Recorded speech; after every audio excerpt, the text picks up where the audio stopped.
ପିଲାମାନେ କେମିତି ଅଛ? ଭଲ। ଆଜି ନୂଆ ଭିଡ଼ିଓକୁ ସ୍ୱାଗତ। ଆଜି ଓଡ଼ିଆରେ ଯେଉଁ ପଢ଼ିଥିଲେ ମାତ୍ରା ଆଉ ଫଳାର କିଛି ରହିଯାଇଥିଲା, ତାକୁ ଆମେ ଜାଣିବା ଆଉ ନୂଆ ବିଷୟ ବି ଆମେ ପଢ଼ିବା। ତ ଆଜି ଆମେ ପଢ଼ିବା ଯୁକ୍ତାକ୍ଷର। କ'ଣ ପଢ଼ିବା ଛୁଆ? ଯୁକ୍ତାକ୍ଷର। ବ୍ୟଞ୍ଜନ ବର୍ଣ୍ଣ ସହିତ ବ୍ୟଞ୍ଜନ ବର୍ଣ୍ଣ ମିଶିଲେ ତାକୁ ଯୁକ୍ତାକ୍ଷର କୁହାଯାଏ। ଯେମିତି ତମେ ଜାଣିଛ ସ୍ୱରବର୍ଣ୍ଣ ବ୍ୟଞ୍ଜନ ବର୍ଣ୍ଣ ସହିତ ମିଶିଲେ ତାକୁ କାର କୁହାଯାଏ। ଠିକ୍ ଅଛି। ସେମିତି ବ୍ୟଞ୍ଜନ ବର୍ଣ୍ଣ ସହିତ ବ୍ୟଞ୍ଜନ ବର୍ଣ୍ଣ ମିଶିଲେ ତାକୁ କ'ଣ କୁହାଯାଏ? ଯୁକ୍ତାକ୍ଷର କୁହାଯାଏ। ତ ପଢ଼ିବା ପରେ ଅନୁନାସିକ ଯୁକ୍ତାକ୍ଷର। ଅନୁନାସିକ ଯୁକ୍ତାକ୍ଷର ପ୍ରତ୍ୟେକ ବର୍ଗ ପଞ୍ଚମ ବର୍ଣ୍ଣ ସହିତ ସେହି ବର୍ଗର ଅନ୍ୟ ବର୍ଣ୍ଣ ସଂଯୋଗ ହେଲେ ତାକୁ ଯୁକ୍ତାକ୍ଷର କୁହାଯାଏ। ଆମେ ପଢ଼ିଥିଲେ ଯେଉଁ ବ୍ୟଞ୍ଜନ ବର୍ଣ୍ଣକୁ ଦୁଇ ଭାଗରେ ବିଭକ୍ତ କରାଯାଇଛି, ମନେ ପଡ଼ୁଛି ପୂର୍ବ କ୍ଲାସରେ କହିଥିଲି।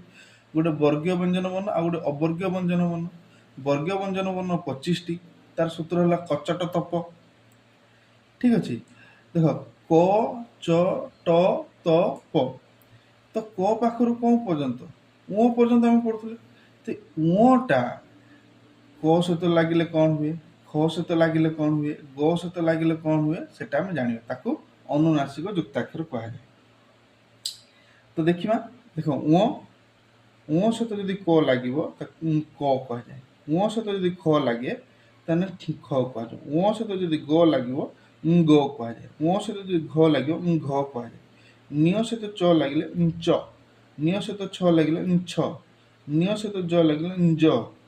ସହିତ ଝ ଲାଗିଲେ ଝ। ମୂର୍ଧନ ସହିତ ଟ ଲାଗିଲେ ଟ। ମୂର୍ଧନ ସହିତ ଠ ଲାଗିଲେ ଠ। ମୂର୍ଧନ ସହିତ ଡ ଲାଗିଲେ ଡ।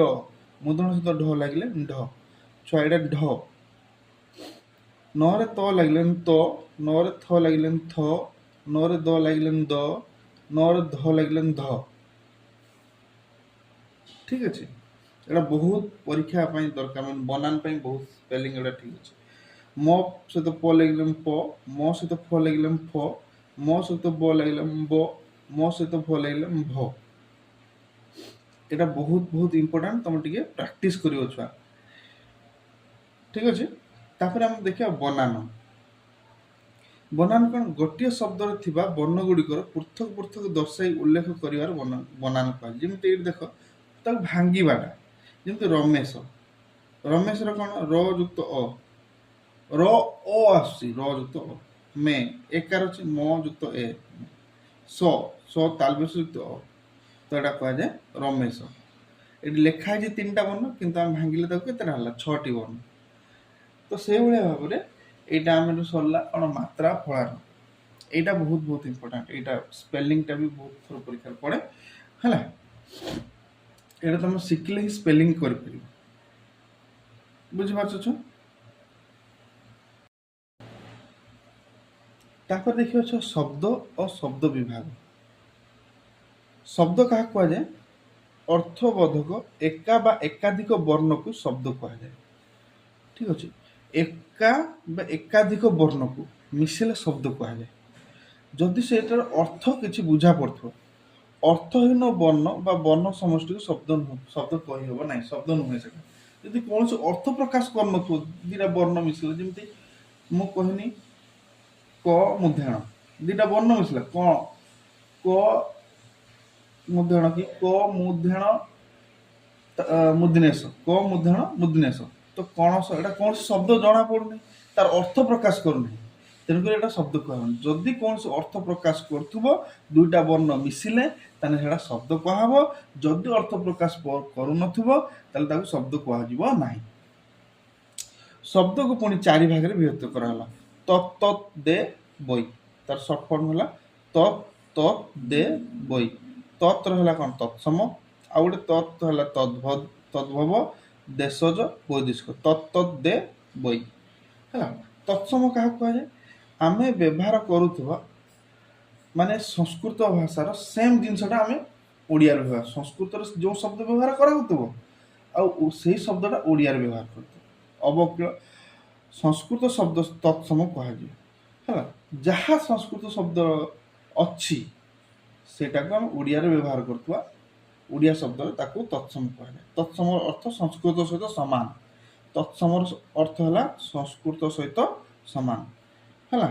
ଏକ୍ଜାମ୍ପଲ୍ ଅନଳ, ଅନୁଭବ, ଅଭିନୟ, ଆକ୍ରୋଶ, ସୂର୍ଯ୍ୟ, ପକ୍ଷୀ, ପ୍ରଭାତ, ସୁଖ ଇତ୍ୟାଦି। ତଦ୍ଭବ କାହାକୁ କୁହାଯାଏ?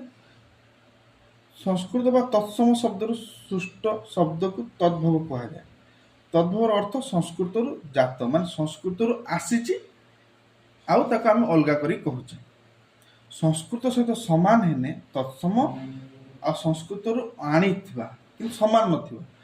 ସଂସ୍କୃତ ସହିତ ସମାନ ହେଲେ ତତ୍ସମ, ସଂସ୍କୃତରୁ ଆଣିଥିବା ସମାନ ନଥିବା, ସଂସ୍କୃତରୁ ଆଣିକି ତାକୁ ଓଡ଼ିଆ ଭାଷାରେ ପରିଣତ କରିବାକୁ ତଦ୍ଭବ କୁହାଯାଏ। ତତ୍ସମ ସମାନ, ଏଇଟା ଆଉ ଏଇଟା ତାଠୁ ଅଣାଯାଇଥିବ, ସଂସ୍କୃତରୁ ଅଣାଯାଇଥିବ। ଯେମିତି ଏଇଠି ଦେଖ ଛୁଆ ବହୁତ ଗୁଡ଼ା ଅଛି, ମୁଁ ଆଗକୁ କ୍ଲାସ୍କୁ ଦେବି। ଏଇଟା ତତ୍ସମ ତଦ୍ଭବ ପରୀକ୍ଷାରେ ପଡ଼େ। ତତ୍ସମର ଯେଉଁଟା ଅଗ୍ନି କୁହାଯାଏ, ତଦ୍ଭବର ସେଇଟା ଅଗି କୁହାଯାଏ। ତତ୍ସମର ଅଷ୍ଟ, ତଦ୍ଭବର ଆଠ ହେଲା। ତତ୍ସମର କାଷ୍ଟ, ତଦ୍ଭବର କାଠ। ତତ୍ସମର କମଳ, ତଦ୍ଭବର କଅଁଳ। ତତ୍ସମର ଜବ, ତଦ୍ଭବର ଜ। ତତ୍ସମର ମୃତ୍ତିକା, ତଦ୍ଭବର ମାଟି। ତତ୍ସମର ଲତା, ତଦ୍ଭବର ଲଟା। ତତ୍ସମର କାକ, ତଦ୍ଭବର କୁଆ। ତତ୍ସମର ଘୃତ, ତଦ୍ଭବର ଘିଅ। ଆହୁରି ବି ବହୁତ ଗୁଡ଼ା ଅଛି ତତ୍ସମ ତଦ୍ଭବ। କ୍ୱେଶ୍ଚନ୍ ପକେଇଦେବ ତତ୍ସମର ଏଇଟାକୁ ତଦ୍ଭବର କାହାକୁ କ'ଣ କୁହାଯାଏ। ଠିକ୍ ଅଛି। ତେଣୁକରି ଯାହା ଡାଉଟ୍ ହେଲା ମୋତେ ପଚାରିବ, ଆଉ କ୍ୱେଶ୍ଚନ୍ କମେଣ୍ଟ ମାଧ୍ୟମରେ କହିବ, ସେୟାର କରିବ, ଲାଇକ୍ କରିବ, ସବସ୍କ୍ରାଇବ୍ କରିବ, ବେଲ୍ ଆଇକନ୍କୁ ଦବାଇବ। ଧନ୍ୟବାଦ।